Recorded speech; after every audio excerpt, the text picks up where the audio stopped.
গুরুজন ছিল, দাদু ঠাকুরমা, আজ তারা কোথায়? কে বলতে পারবে আজকে তারা কোথায়? এই সংসারে তাদের নাম ছাড়া আর কিছু নেই। বাস্তবে আমরা যাদেরকে আত্মীয় স্বজন বলছি, একদিন ওরা কোথায় যাবে আমরা জানি না, কোথা থেকে এসেছে তাও জানি না। ঠিক এটা সমুদ্রের ফেনার মতো। সমুদ্রের ফেনা কোথা থেকে সৃষ্টি হয়? সমুদ্র থেকে সৃষ্টি হয়, আবার সমুদ্রে বিলীন হয়। সমুদ্রের ফেনা কী করে সৃষ্টি হয়? সমুদ্রের জল যখন হাওয়াকে ধরে তখন ফেনা হয়, তাই না? সমুদ্রের জল যখন কাকে ধরে? হাওয়াকে ধরে বুদবুদ হয়। সেরকম মাটি, জল, আগুন, বায়ু, আকাশ, এই পঞ্চভূত যখন জীবাত্মাকে ধরে তখন তখন শরীর হয়। কিন্তু সমুদ্রে অনেক যখন ফেনা হয়, একটা ফেনা আর একটা ফেনার সঙ্গে মিলে ঢেউয়ের সঙ্গে নাচতে থাকে। হ্যাঁ, তুই আমি ভাই, একসঙ্গে নাচতে থাকে। তার মধ্যে কোনো একটা বেশি চাপে ফেটে গেল, ও দাদা কোথায় গেল নেই।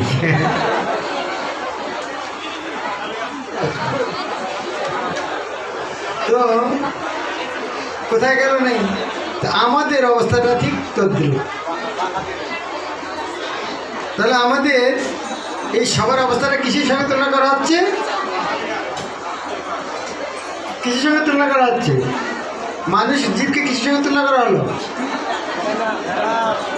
কেউ ক্লাসের কথা শুনছে, কেউ গরমের কথা চিন্তা করছে।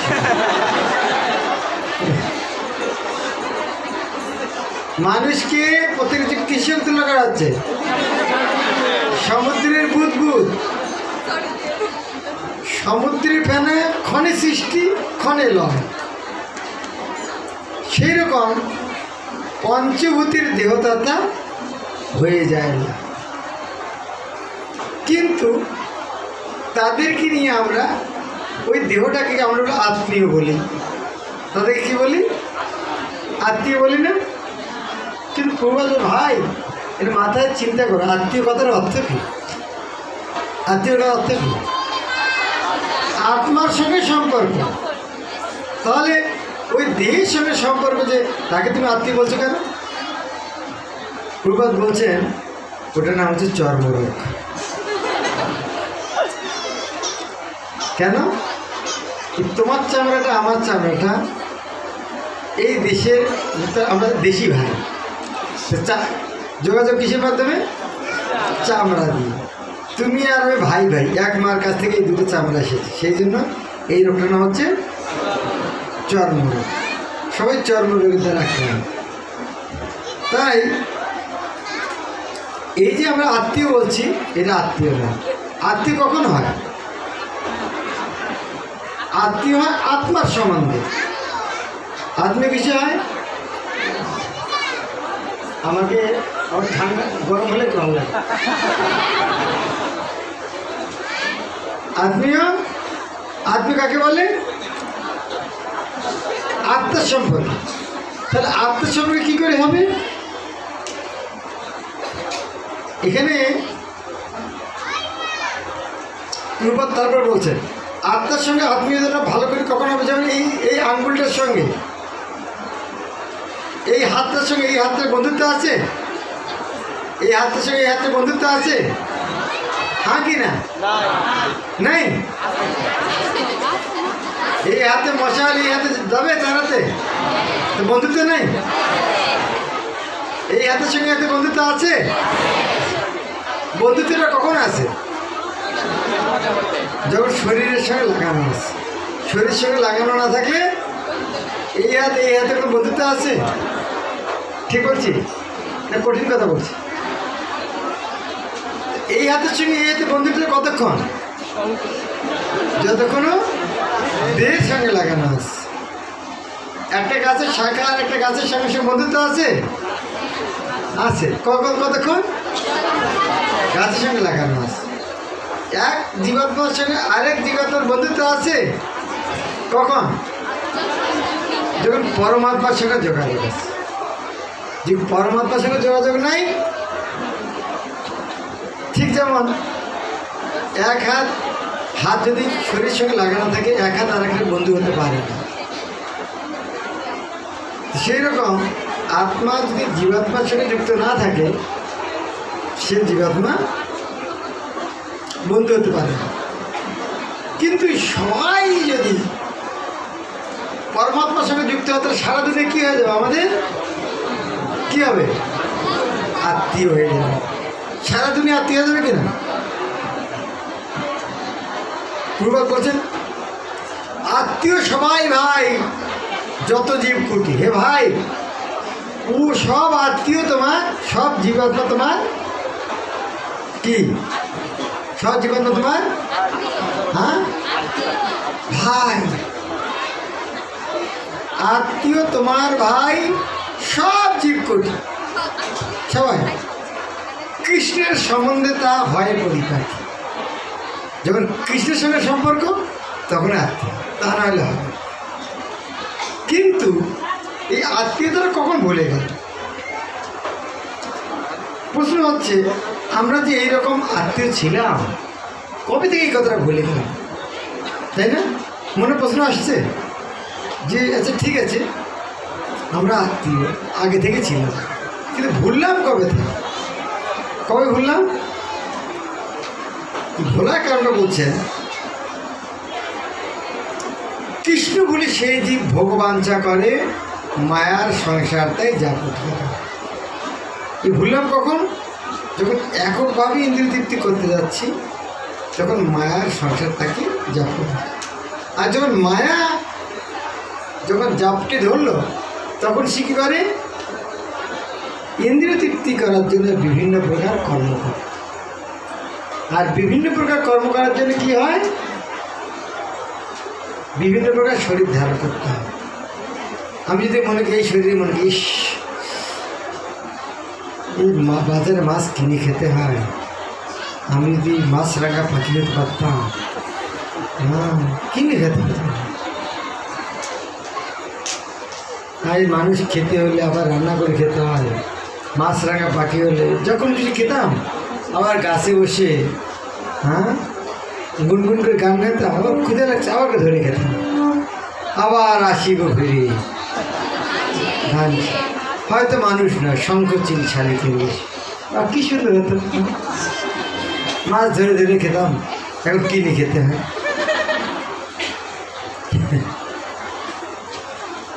তো এইভাবে বিভিন্ন জনের বিভিন্ন বাসনা অনুসার কেউ যদি মনে করে ভগবান এই মানুষের জীবন কী সমস্যা, এই যে করোনার ভয় এত, আমাদের বোতলের জল খেতে হয়, জগন্নাথ বলে তোমার ভগবানের অভিযোগ করছে, ভগবান তুমি আমার কী মনুষ্য শরীর দিয়েছ? কোথাও জল খেতে পারি না, বোতলের জল খেতে হয়। শুয়ারেরা ডেনে খাচ্ছে, কোনো অসুখ বিসুখ নেই, আমাকে কী মনুষ্য দিয়েছে? কর্ম যাচ্ছা শুয়ারের জীবন চাও, ঠিক আছে, আগে বাবা আমার দিতে কোনো অসুবিধা নেই। এই দু একটা শুয়ার বেশি হলে অসুবিধা খেতে নেই। তাই যে যেরকম চায়, কেউ যদি শুয়ার হতে চায়, তো ভগবানের শুয়ার বাড়িয়ে দিলে অসুবিধা হবে? হ্যাঁ, এই বাংলাদেশে শুয়ার বেশি হচ্ছে, অসুবিধা কী আছে? এই যে তাদের কর্ম ফলে একবার এক ভক্ত বলছে, স্বামীজি প্রবাদ বলছেন বিদেশে, আপনি এই যে খালি গালি দিচ্ছেন তোমরা কুকুর ছাগলের মতো, কুকুরের কী অসুবিধা? কুকুরের জীবন কত সুন্দর। প্রবাদ বলছে তোমার শরীরটা মানুষের, কিন্তু মনটা কুকুরের মতো। তো যদি চাও কষ্ট করার দরকার নেই, আগের বার পাবে এর শরীর। তাহলে এটি কর্মফলে আসে নানা বীজ ধরি, বেশিতে মজিয়া থাকে ভুলিয়াছিল। তখন যে শরীরটা পায়, ওই শরীরটাতে সে কী মনে করে? সেই শরীরটাতে কী মনে করে? এই শরীরটা সবচেয়ে শ্রেষ্ঠ। যেমন মনুষ্য শরীরে আমরা কী মনে করছি? শ্রেষ্ঠ। গাধা যেরকম মনে করে, আরে মানুষের কী আছে, মানুষের একটু বসে থাকার হাতে কোমর ব্যথা করে, আমরা কত ওজন নিয়ে যাই, কিছুই নেই আমাদের। তো মানুষ কি, আমাদের শক্তি বেশি। মানুষকে তো রান্না করে খেতে হয়, আমরা যেখানে বেশি খেতে পারি। তাহলে ওদের চেয়ে কি, ওদের মাছ কি বলতে পারে? ওদের ঠান্ডা লাগলে গলা ব্যথা করে, টনসিল হয়। আমরা জলের মধ্যে থেকে কোনো সমস্যা নেই। যে যে অবস্থা আছে সে সেখানে খুশি। যে অফিসের পিয়ন সে করে, আমি ওই অফিসের পিয়ন, হ্যাঁ, যে পিয়ন, যে বিল্ডিংটা আমাদের শহরের মধ্যে সবচেয়ে উঁচা বিল্ডিং, কি খুশি। হ্যাঁ, আমি ওই অফিসের পিয়ন, যে বিল্ডিংটা আমাদের এলাকার সবচেয়ে উঁচা বিল্ডিং। এইভাবে মায়া এইরকম মোহিত করে রাখে যে যেখানে আছে সে সেখানে খুশি থাকে, এবং তার এইভাবে সে কৃষ্ণকে বলে থাকে। শুধু তাই নয়, এইরকম দুঃখের সাগরে সে হাবুডুবু খাচ্ছে, কিন্তু তবু সেটাকে কি মনে করছে, কি মনে করে? দুঃখের সাগর হাবুডুবু খাচ্ছে, সেটা কি মনে করে? ওটাকে সুখ মনে করে। ডুবে থাকছে, কি শান্তি, একটু বাতাস ছিল, কি শান্তি। সেই রকম সকাল 10টা থেকে রাত 10টা অফিস করছে, ঘরে আসি 2 ভাত, জীবনটা কত সুন্দর, একটু রাইস খাচ্ছে, টিভি দেখছে, জীবনটা। এই যে একটু খাওয়ার জন্য 10 ঘন্টা অফিস করে আসলো।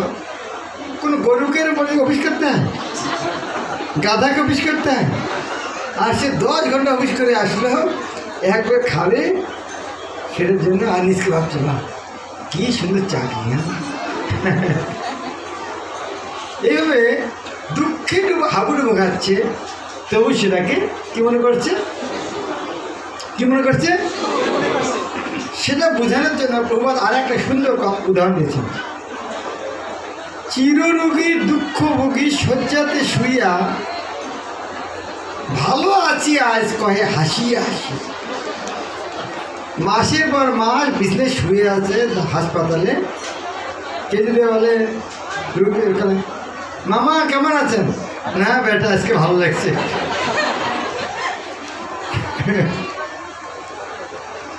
কালকে তো কিছুই খেতে পারিনি, আজকে আধা রুটি খেয়েছি, কি আনন্দ। চিররোগী দুঃখভোগী শয্যাতে শুইয়া কি বলে, কি বলে? ভালো আছি আজ। কিরকম বলে?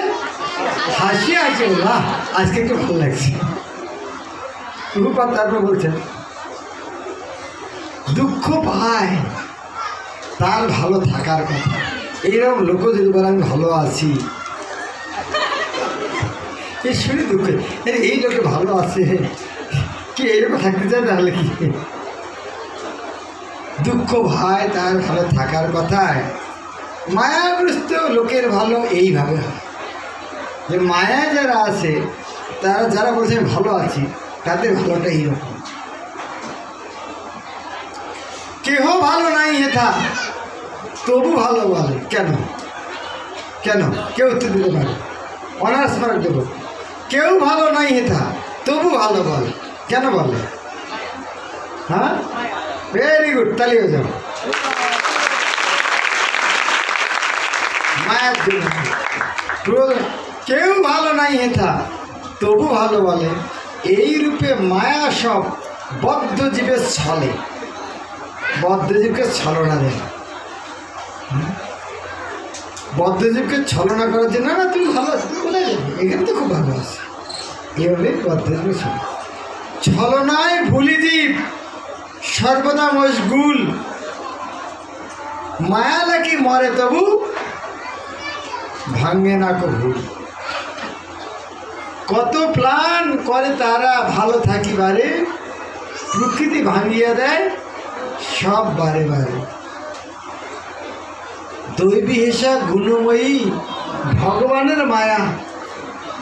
ভালো করার, ভালো থাকার অর্থ বুঝো ভালো করে ভায়া।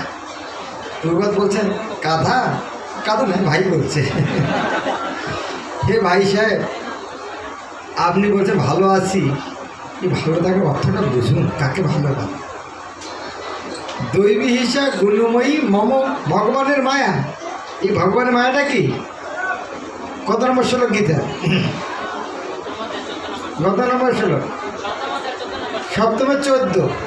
দৈবী এসা গুণময়ী, ভগবান যে সত্য রজতম গুণ দিয়ে বদ্ধ করে রেখেছেন ভগবানের গুণ, সেটাতে বেঁধে রেখেছে সবাইকে। যখন ভগবান যদি বেঁধে রাখে কাউকে, কেউ বেঁধেতে পারবে? হ্যাঁ কি না?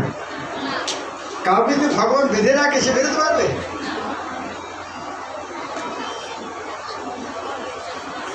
তাই এই ভগবানের মায়াটা, এই 3 গুণটা ভগবানের মায়া। জগন্নাথ বলদেব সুভদ্রা মহারানী কি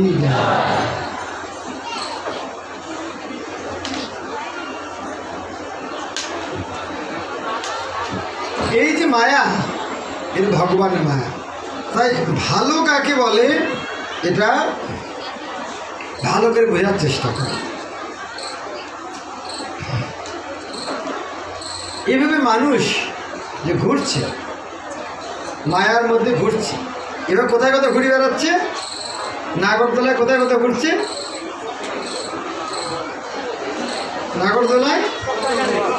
নাগরদোলায় ঘুরছে। উপরে যখন ওঠে আমি সবাই ঘুরি, কতক্ষণ ঘুরে, কতক্ষণ থাকবে? যখন উপরে উঠে আমি কত উপরে উঠেছি, কিন্তু মনে করছে না। আচ্ছা, এই উপরে ওঠার জন্যই আমি, তুমি জীবনে 1 মিনিটের জন্য উপরে উঠলে সেটা চেষ্টা, বাকি সময় উপরে উঠে কান্না করা উচিত। পুরো জীবনে 1 মিনিটের জন্য এরকম উপরে উঠেছে, বাকি সময় নিচ্ছে ওইটুকু ওঠার জন্য সে হাসে। এইভাবে ব্রহ্মাণ্ড ভরিজি করয় ভ্রমণ, এভাবে কি হচ্ছে? জীব কোথায় ঘুরছে? হ্যাঁ, কোথায় ঘুরছে? এইভাবে ব্রহ্মাণ্ড ভরে জীব কি করছে?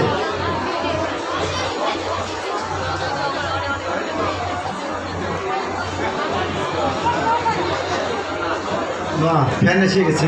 কি ভাত!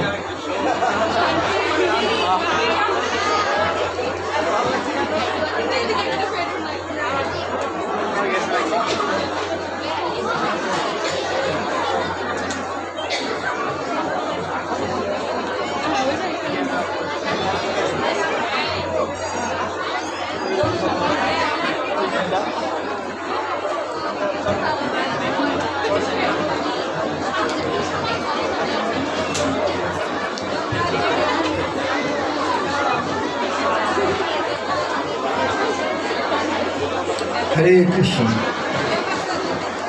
এইভাবে জীব কোথায় কোথায় ঘুরছে? কোথায় কোথায় ঘুরছে? ব্রহ্মাণ্ড করে ঘুরছে।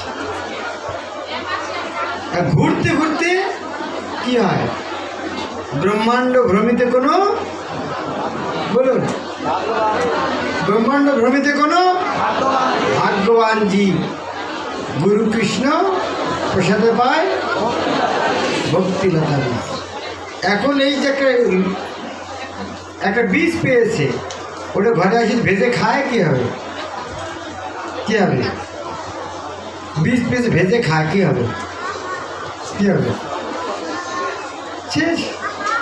কি গাছ হতে হলে কী করতে হবে? হৃদয় রূপ ক্ষেত্রে রোপণ করতে হবে।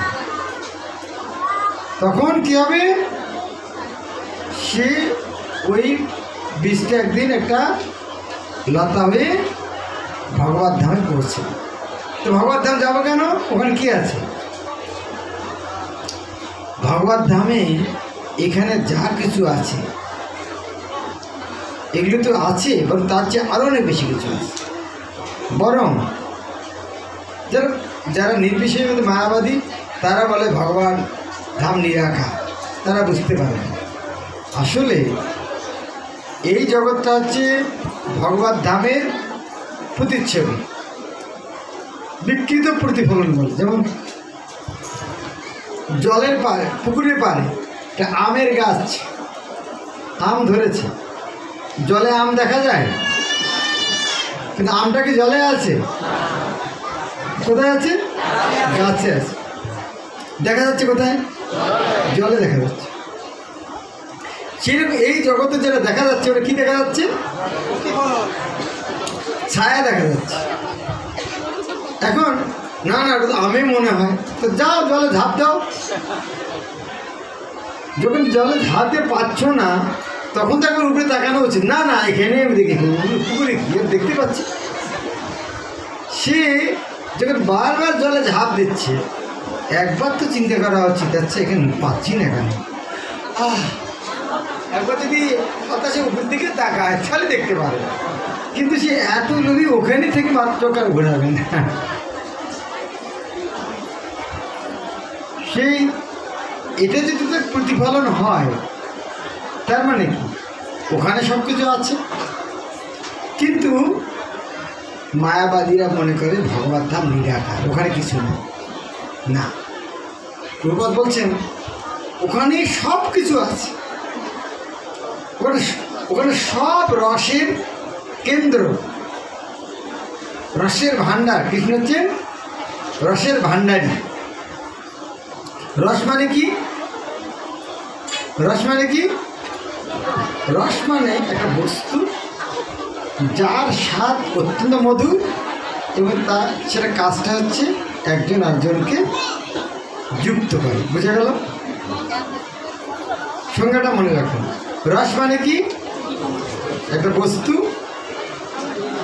বা প্রীতির সম্পর্ক যার স্বাদ অত্যন্ত মধুর, এর কাজটা কি? পরস্পরকে যুক্ত করে।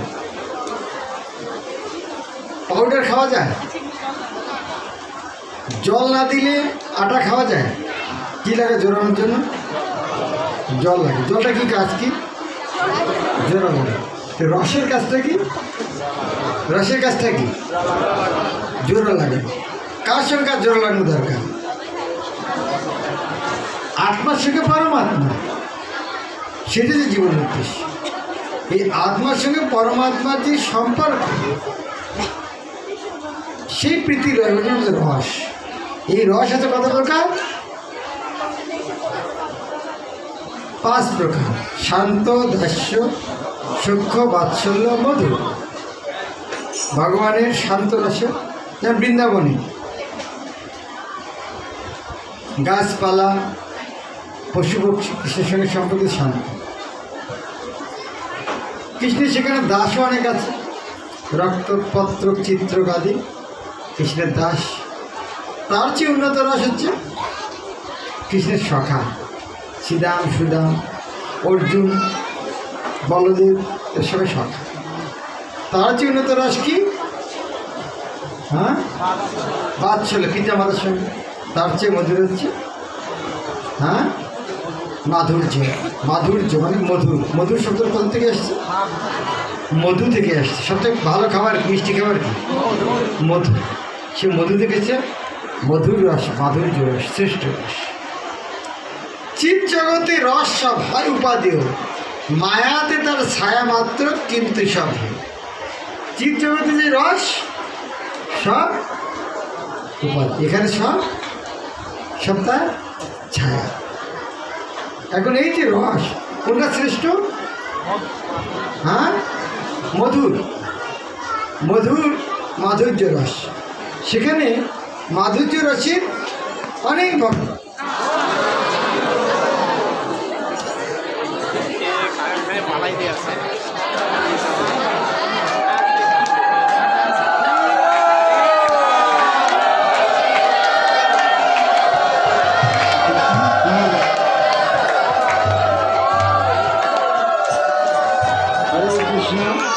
পিছন থেকে শোনা যায়? কারা কারা শুনতে পাচ্ছেন হাত উঠান।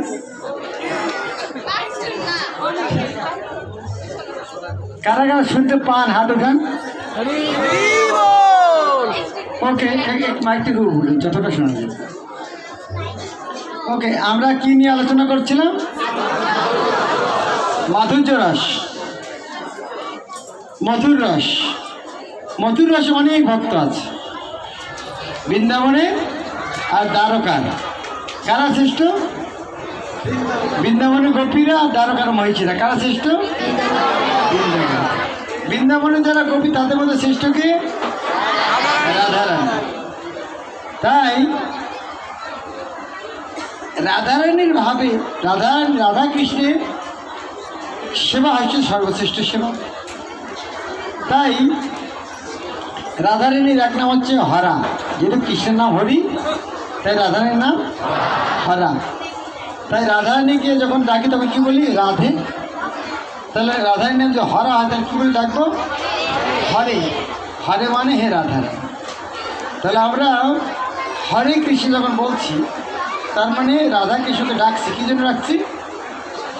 তার সেবা করতে চাই, তাই না? যখন বড় লোককে ডাকি তাকে কী জন্য ডাকি? তার সেবা করা।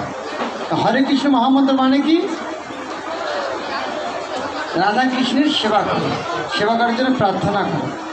তাহলে এর চেয়ে আর বড় সেবা আছে দুনিয়ায়? এর চেয়ে আর বড় ভক্তি আছে? তাই চৈতন্য মহাপ্রভু আমাদেরকে এইটা দিয়েছে যে শুধু এটা করো, এ হরিনাম করো, তো রাধাকৃষ্ণের সেবা পাবে। রাধাকৃষ্ণের সেবা করা মানে কি?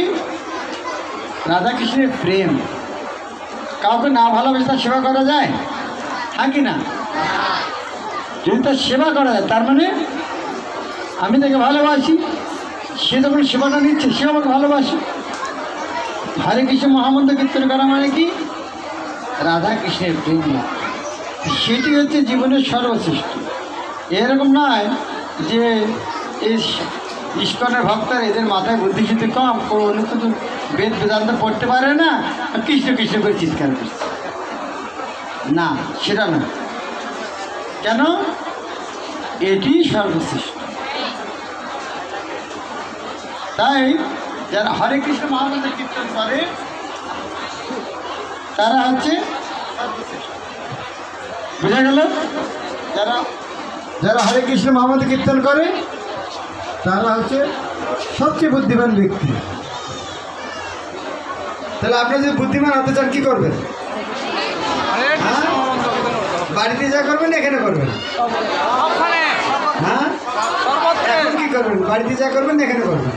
এখন এখানে নিত্য কীর্তন এখানে করি।